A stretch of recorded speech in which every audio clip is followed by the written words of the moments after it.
प्रभात खबर.com, विश्वास वही, रफ्तार नहीं। नमस्कार, प्रभात खबर की खास प्रस्तुति काव्य पूर्णिमा में आपका स्वागत है। मैं रजनीश आनंद।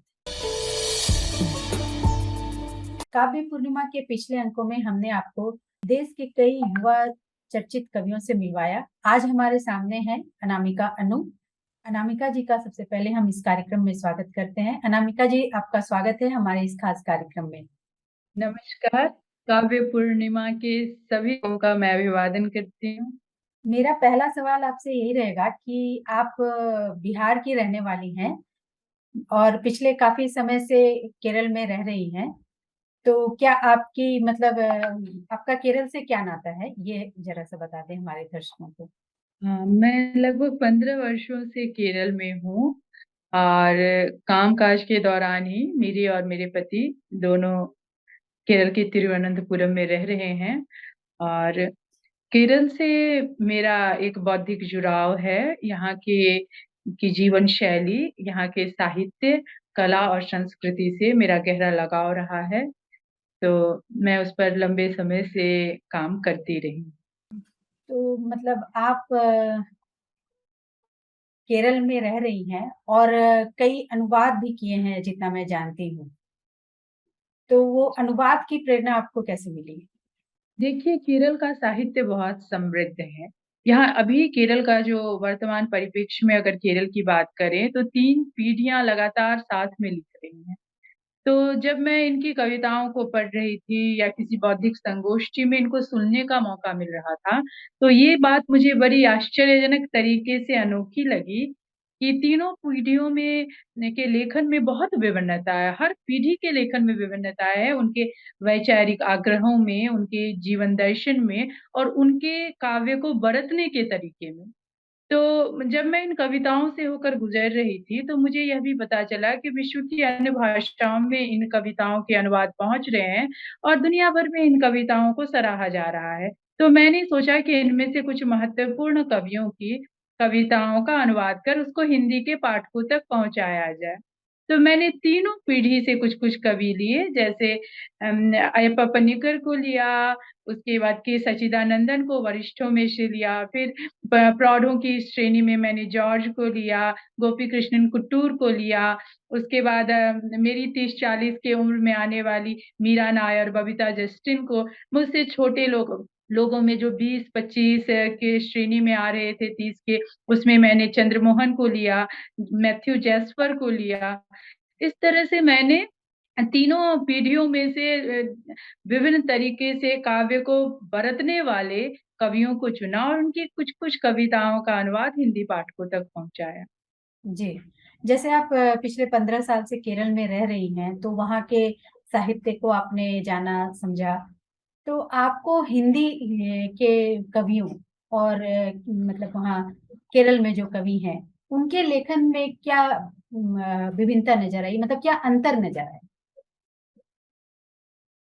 देखिए, लेखन में जो है उसमें ये है कि व यहाँ पर जो 3 पीढ़ियाँ लिख रही हैं, उनको वे जब किसी एक ही विषय पर लिख रहे होते हैं, तो उनके वैचारिक आग्रह और दार्शनिक दृष्टिकोण में निश्चित तौर पे इंगित कर पाते हैं। जैसे हर कवि की कुछ विशेषता होती है, जैसे अय्यप्पा पनिकर की है कि उनमें ब्लैक ह्यूमर ज़बरदस्त आपको देखने को मिल पाएगा। इसी तरह जब आप इनको ओएनवी कुरूप को पढ़ते हैं, तो उन्होंने फ़िल्मों के लिए भी लिखा, लोकप्रिय कविताएँ भी और गीत भी लिखे और साहित्य में भी उन्होंने अभूतपूर्व योगदान दिया। सुगत कुमारी की कविताओं पर आप जाइए, उन्होंने जब कृष्ण को लिखा तो कृष्ण से विरह के समय में गोपियाँ उनको बार-बार कहती हैं कि मैं दुःख में हूँ, मुझे आपकी अनुपस्थिति में मेरा क्या मोल है? लेकिन जब अयप्पा पनिकर गोपियों और कृष्ण पर अपनी बात को ले रख रहे होते हैं, तो वो कहते हैं कि मैं कृष्ण हूँ और तुम्हारे प्रेम से ही मैं कृष्ण हूँ, वरना मैं एक श्याम पत्थर का प्रस्तर खंड मात्र हूँ। तो दोनों के देखिए, दोनों कवियों को कृष्ण और गोपिका को बरतने का तरीका कमला दास ने कृष्ण को उन्हीं कह के संबोधित किया, वहाँ पर एक साख्य भाव ज़्यादा है। तो हर विषय पर जब विषय एक भी हो, तो कवियों के बरतने के तरीके, उसका प्रस्तुतिकरण नितांत अनोखा और अलग तरह का होता है। ये चीज़ बहुत रोमांचित मुझे करती है। 2020 में आपको भारत भूषण अग्रवाल पुरस्कार मिला था। माँ अकेली है कविता के जी। लिए। तो मैं चाहूंगी कि आप सबसे पहले वही कविता हमारे दर्शकों के लिए सुना दें। माँ अकेली रह गई कविता वास्तव में जब मैंने लिखना शुरू किया पिता की मृत्यु के बाद, तो पिता की मृत्यु के तुरंत बाद मैंने कविताएँ लिखनी शुरू नहीं की। मेरे पिता की मृत्यु 2014 में हुई और लगभग 5 वर्ष बाद 2019 में मैंने कविताएँ लिखना शुरू किया। इससे पहले मैं दुःख को पी रही थी। ये 5 वर्ष दुःख को पचाने में लगे। बाद में उसके निकस का रास्ता तलाशने में मैंने शब्द को एक औज़ार की तरह इस्तेमाल में लाया और मैंने कविताएँ लिखी। उसमें मेरी पहली कविता जो मैंने लिखी वो है माँ अकेली रह गई। यह मेरी माँ के अकेलेपन से हुए व्यक्तिगत संवाद का ही प्रतिफल है और इसमें सारे दृश्य जो हैं वे लगभग वास्तविक हैं और एक कहीं न कहीं ये मेरे मन से बहुत जुड़ी हुई कविता थी और जब इसे भारत भूषण अग्रवाल पुरस्कार मिला था, तो ये मेरे लिए बहुत सुखद अनुभूति थी कि मेरी पहली कविता जो मैंने लिखनी शुरू की, उस पर ये मुझे दी गई। तो इसने मुझे बहुत प्रोत्साहित किया, आगे के समय में मैं साहित्य से जुड़ी और बनी रहूँगी, तो इसका एक बहुत बड़ा श्रेय इस कविता को भी जाता है। जी। कविता का शीर्षक है माँ अकेली रह गई। माँ अकेली रह गई, खाली समय में बटन से खेलती है, वे बटन जो वह पुराने कपड़ों से निकाल लेती थी, कि शायद काम आ जाए बाद में। हर बटन को छूती, उसकी बनावट को महसूस करती, उससे जुड़े कपड़े और कपड़ों से जुड़े लोग, उनसे लगाव और बिछड़ने को याद करती। हर रंग, हर आकार और बनावट के वे बटन, ये पुतली के छठे जन्मदिन के गाउन वाला लाल फ्रॉक के ऊपर कितना फबता था ना? मोतियों वाला ये सजावटी बटन, ये उनके रेशमी कुर्ते का बटन, ये बिट्टू के फुल पैंट का बटन। कभी अखबार पर सजाती, कभी हथेली पर रख खेलती। कौड़ी छुटका खेलना याद आ जाता। नीम पेड़ के नीचे काली माँ के मंदिर के पास फिर याद आ गया उसे अपनी माँ के ब्लाउज का बटन। वो हुक नहीं लगाती थी, कहती थी बूढ़ी आंखें बटन को टोह के लगा भी ले, पर हुक को फंदे में ठोक कर फंसाना नहीं होता। बाबूजी के खादी के कुर्ते का बटन होगी यहीं कहीं, ढूंढती रही दिन भर, अपनों को याद करना भूल कर दिन कटवा रहा है बटन, अकेलापन बांट रहा है बटन। बहुत बढ़िया और काफी भावुक करने वाली कविता। तो ये कविता आपने एक तरह से माँ को समर्पित करके लिखा है। इसके अलावा ये जो आपकी मतलब पुस्तक दिख रही है इंजिकर, इसमें कितनी कविताएं संग्रहित हैं आपकी? 96 कविताएं हैं इसमें, 96। लगभग 100 कविताएं। हाल फिलहाल में आई है ना ये काव्य संग्रह? जी हाँ। हाँ, ये काव्य संग्रह वाणी प्रकाशन से आई है और रज़ा फाउंडेशन के सहयोग से आई है। मेरा पहला काव्य संग्रह है और मेरी पहली किताब है, का नाम है इंजीकरी। जी। दूसरी कविता है मैं भूल जाती हूँ। जब घोंघे आते हैं घर का नमक चुराने, मैं बतलाना भूल जाती हूँ, नमक जो बंद है शीशियों में, उनका उनसे कौन सा रिश्ता पुराना है। कृष्ण की मजार पर चादर हरी सजी है, मरियम के बुरके में सलमा सितारा है, अल्लाह के मुकुट में मोर बंधे हैं, नानक के सिर पर नमाजी निशान है। लोग कहते हैं मैं भूल जाती हूँ कौन सी रेखाएं कहाँ खींचनी है।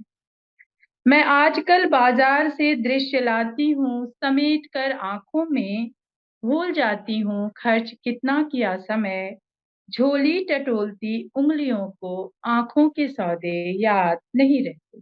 मैं पढ़ती जाती हूँ वह अनपढ़ा रह जाता है, मैं लिखती जाती हूँ वह मिटता जाता है। खिड़की के पास महबूब की छत है, मैं झांकना भूल जाती हूँ वह रूठ जाता है।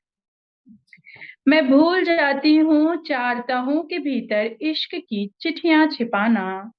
आज जब पढ़ रहे थे बच्चे वे कलाम, तो मेरी खुली खिड़की मुझे याद आई। अब तलक कलम की निब तर है, कागज भीगा है।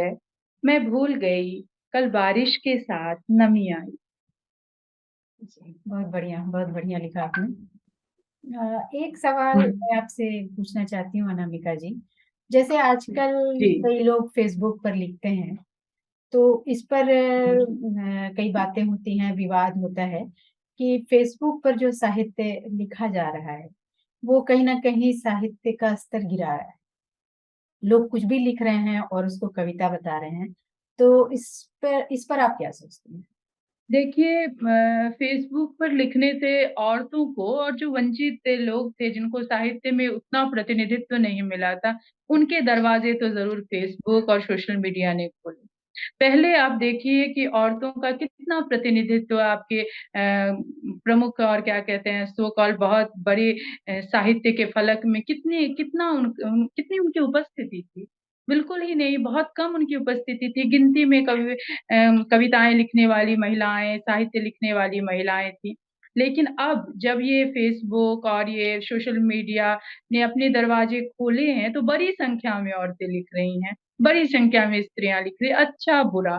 दूसरा बात दूसरी बात ये है कि वंचित लोग जिनको कभी भी हमने केंद्र में साहित्य के केंद्र में नहीं रखा, जबकि साहित्य तो समाज का दर्पण था ना। उसमें तो दलित का, उसमें तो आदिवासियों का, उसमें तो स्त्रियों का बराबर उनको केंद्र में रखकर बातें कही जानी चाहिए थी। तो स्त्रियों के लिए, आदिवासियों के लिए, दलितों के लिए, सबके लिए एक पुरुष वर्ग ही कह रहा था। और उसमें भी सवर्ण जातियों का वर्चस्व काफ़ी अधिक था। तो व ये सोशल मीडिया के आ जाने से, फ़ेसबुक के आ जाने से हर कोई जिनको लग रहा है कि पत्रिकाओं तक इनकी पहुँच नहीं बन पा रही है या इनको प्रकाशन की दुविधाएँ इनके समक्ष हैं, उन्होंने अपनी चीज़ें रखनी शुरू की। तो ये ज़रूर है कि एक बाढ़ आ गई। बहुत सी तरह तरह की चीज़ें अच्छी-बुरी आने लगी, उनमें उनकी आप स्क्रीनिंग की सुविधा आप में नहीं रही। लेकिन बहुत सी नई लेखिकाओं को, बहुत सी नई कवियों को इसने एक प्लेटफ़ॉर्म तो ज़रूर दिया है। तो जब भी कुछ अच्छा घटित होता है तो उसके साथ कुछ बुरी चीज़ें भी आती हैं। तो उसमें ये एक बात रही होगी, लेकिन मुझे लगता है कि ये एक ज़रूरी चीज़ थी जो होनी चाहिए थी। आप देखें गाँव से, कोने-कोने से लोग अपनी बातें फ़ेसबुक पर लिख रहे हैं और कई लोग बहुत कमाल का लिख रहे हैं और कमाल का लिखने की वजह से ही वो नोटिस भी किए गए और आज की समकालीन कविता और कहानियों का एक प्रमुख स्वर भी बने। तो कुछ नफ़ा-नुकसान तो हर माध्यम के साथ जुड़ा ही होता है। जी, मतलब आप ये कहना चाह रही हैं कि फ़ेसबुक से कहीं न कहीं जो नहीं लिख पा रहे थे, जिनकी पहुँच नहीं बन पा रही थी, वो उनको एक प्लेटफ़ॉर्म मिला है। और ये पाठकों के इस प निर्णय पर रहने देना चाहिए शायद कि कौन बेहतर लिख रहे हैं और वे किसको पढ़ना चाहते हैं और किसको नहीं पढ़ना चाहते हैं। क्योंकि जो अच्छा लिखेगा, निश्चित तौर पर उसे लोग पसंद करेंगे।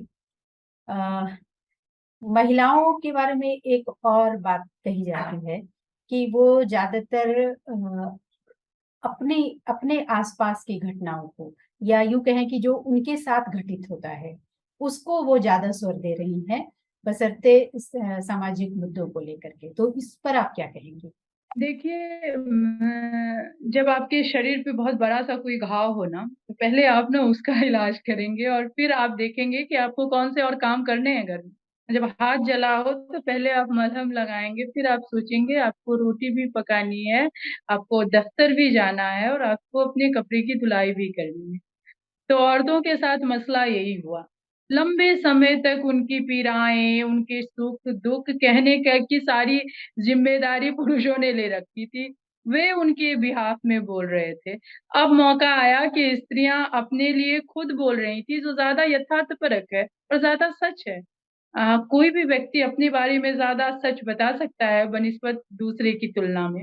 तो हुँ, इस क्रम में क्या हुआ कि स्त्रियों ने अपने दुखों को जब पसारना शुरू किया, तो उसमें एक लंबा वक़्त लग रहा है, लेकिन एक बार जब साहित्य उनको मुकम्मल जगह, स्थान, बड़ी इज़्ज़त के साथ नवाज़ दे, तो उसके बाद वो दूसरी चीज़ों पर भी ध्यान देंगी और दे रही हैं। आजकल बहुत सी महिलाएँ मेरी इंजी करी खुद भी एक स्त्री विमर्श की किताब की तरह नहीं देखी जा रही है। इसमें मैंने उत्तर-पूर्व की मोनपा जाति को कोच लड़की से लेकर मैंने सुदूर पश्चिम की में खेजड़ी के वृक्ष पर लिखी है, मैंने कश्मीर के हंगुल पर लिखा है, केरल के पलियकरा चर्च पर लिखा है। मेरी इस किताब में जयप्रकाश वाल्मीकि भी हैं, महादेवी अक्का भी आती हैं। तो हम औरतें सभी विषयों पर लिख रही हैं। इंजी करी की जहाँ जितनी भी आलोचना और समीक्षाएँ आईं, उसमें इस बात को इंगित किया गया है कि इसमें बहुत से विषय हैं। मैंने पेशमेगा पर लिखा, मैंने मालेगाँव में हो रहे वियतनाम में हुए न म बच्चियों के दुर्व्यवहार पर कविताएँ लिखी हैं। तो ये सब सोचकर हमने नहीं लिखा। जब हम किसी चीज़ के साथ बहुत संवेदनशील तरीके से जुड़े होते हैं, तो वो जाने-अनजाने हमारे ज़हन का हिस्सा बन जाती है। जब हम लेखनी को चलाते हैं या जब कलम चलती है, तो ये सब चीज़ें प्राकृतिक तौर पर बहुत नेचुरली आपकी कविताओं में, कहानियों में, संस्मरण में आती रहती हैं। तो ये समय भी आएगा और आ ही रहा है। हम केवल स्त्री विमर्श लिखने वाली पीढ़ी नहीं है या हम नहीं लिख रही, हम सभी विषयों पर कलम चला रही हैं और समान अधिकार के साथ चला रही हैं। जी, आपने एक कविता का ज़िक्र किया कि ये केरल की चर्च पर लिखी गई है, तो वो कविता ज़रा-सा सुनाइए। पहले मैं आपको सुना देती हूँ, गायब हो जाएँगे टिटहरे पारस लूटने के महीने में। ग्लोब सा घुमाते हैं सिर को और नट बोल्ट सा खोल कर रख देते हैं पास में। जब भी वे लड़कियां मिली सुनहरे तीतरों से, उन्होंने स्त्री होने का मातम मनाया है। नारे के समर्थन में वह कार, गीजर, एसी, विदेश भ्रमण, महंगे होटलों का बिल लगाता है, गरीबों के गुलदस्ते से सजा मेहमान खाना। मशरूफ जिसे बोलकर सुनाएंगे, वह पढ़कर लिखा गया भाषण है। ताली आईटी सेल में जाएगी, एक चेक मिलेगा, वह भूल जाएगा नाम, पता, शहर। खरीदते वक्त किताबें फटे बादलों की उंगलियों पर पसीना होगा, गायब हो जाएंगे टिटहरे पारस लूटने के महीने में। वह स्वदेश विदेश से पढ़कर आया है, वह विश्वविद्यालय में आंदोलन पढ़ते वक्त बूढ़ा था, अभी-अभी जवान हुआ है। संसद में पारित होने वाले बिल पर बहस करेंगे सफारी सूट, रुमाल, कुर्ते और साड़ियाँ, कोट, टाई, शेरवानी, उठाएँगे कुछ प्रश्न, जो गिरेगा वह बाज़ार और सेंसेक्स होगा, जो उठेगा वह बताएगा बात-बात में कि वह किस विश्वविद्यालय से पढ़ा है। मूर्धन्यता के बीच एक अनपढ़ अपना सच ढूँढते-ढूँढते मर जाएगा। कवि उसमें कला ढूँढेगा, विश्वविद्यालय के वजीफ़ा प्राप्त जीव सच, नेता को एक नारा, आने वाले चुनाव में जिसकी उल्टी बता नहीं पाएगी गर्भस्थ शिशु का हाल।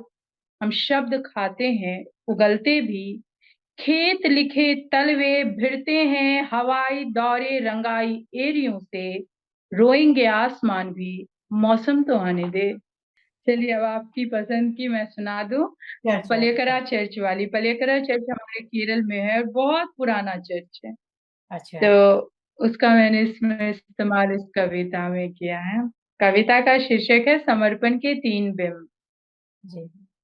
तिरुवल्ला के पल्यकरा चर्च सा प्राचीन महसूस करती हूँ, जब तुम बुझी आँखों से देखते हो मेरे अतुलनीय वास्तु को।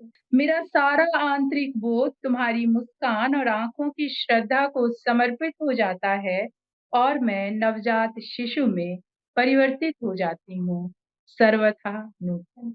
एक आपने जनजाति पर बताया था, वो भी सुना दें? अच्छा सर। मोनपा, हाँ, मैं उनका। सुनाती हूँ आपको।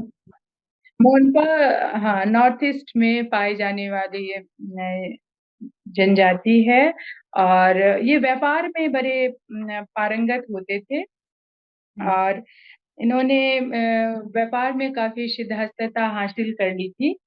तो उन पर ही मैंने एक कविता लिखी है। मैंने इसका शीर्षक है मोनपा। वह मोनपा लड़की जो जानती है मैं वह देख रहा हूँ। अरुणाचल के पानी में डूब रहा है केरल। थांगा पेंटिंग बनाती उस फुली आंखों वाली लड़की ने एक दिन बस यूं ही खिलाया था भूखा नूडल, और मन उन्हीं नूडलों में आज तक फंसा रहा। पहक चटनी सी तीखी बातें करती हुई अंदर से सोया जरा सी नहीं उड़ेली, कलेजा मोम कर लेती। एक याक, 3 सुअर और 2 भेड़ तब ताक रहे थे मुझको। उसकी माँ अनभिज्ञ बनने का अभिनय करती रही और बुनती रही कालीन, मानो प्रेम में कर रही हो मध्यस्थता। झूठ कहते हैं लोग मोनपा व्यापार में करते हैं मध्यस्थता। बांस की चूड़ियों से सजे हाथ ने एक चटक लाल एंजी थमाया था। बारिश भी हुई थी, बुखार भी आया था। बांस का झुमका मेरे पास उसकी निशानी है, जो मेरी लिखी किताबों के बीच पुरस्कार सा पड़ा है। फरवरी का तीसरा हफ्ता था, लोसार था उस दिन। लोसार यानी कि नववर्ष, नवहर्ष। रस भरी लड़कियां पानी भरने गईं सज धज कर। 8 शुभ चिन्हों से सजी दीवारें बोल रही थीं। गरम छांग जौ के सत्तू से महक रहा था घर आंगन। कुएं पोखर पर जल रहे थे धूप दीप। बर्तनों के मुंह पर सूत बंधी थी। सब गए थे तवांग मठ। उनके लौटने से पहले मैं समेट चुका था खुद को। केरल में मंजारी के बीजों से सरकपटी थी। सुर्ख लाल बीजों पर दिल उकेरा था। 6 महीने बाद इड्डुकी डूब गया। उस मोनपा लड़की का नेह सच्चा था और उसके आंसू अंतहीन। बहुत बढ़िया। इस कविता में आपने उस मोनपा जनजाति के बारे में मतलब बहुत कुछ लिख दिया है। मैं बहुत नहीं जानती हूँ उस जनजाति के बारे में, लेकिन पता चला कि वो लोग कैसे होंगे। तो मैं आपसे ये जानना चाह रही थी कि अभी आप मतलब साहित्य में किस लेखन पर अभी काम कर रही है? कविता पर, उपन्यास पर, कहानी पर? देखिए, मैंने कुछ 15 कहानियां लिखी इस दौरान, जो हंस, नया, ज्ञानोदय, सद्भव आदि प्रतिष्ठित पत्रिकाओं में प्रकाशित हो चुकी हैं। तो आगे एक कथा संग्रह लाने का विचार है। दूसरा, मैंने कुछ 51 कविताओं का सच्चिदानंद और केरल के कवियों की कविताओं का अनुवाद किया था, तो वो भी 1-2 संकलन जल्द ही आने वाले हैं। और इसके अलावा मैंने संपादन भी पहली बार अपने जीवन में किया है।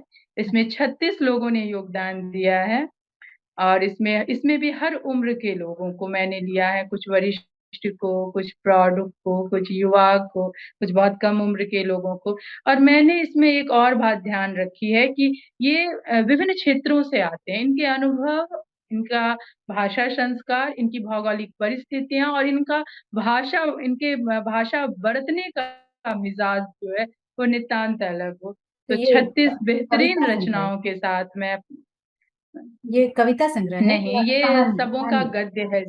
अच्छा, गद्य। नहीं, गद्य गद्य जी। इन्होंने गद्य लिख कर दिया है। 36 लेखक लेखिकाओं ने इसमें योगदान दिया है। वो जल्द ही आएगी।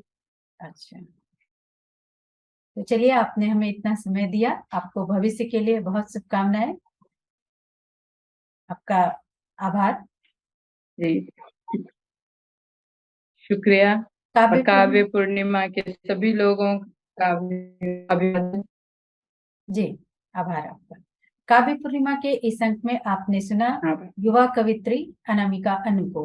अगले अंक में हम आपको देश के किसी चर्चित कवि से फिर मिलवाएंगे। तब तक के लिए नमस्कार।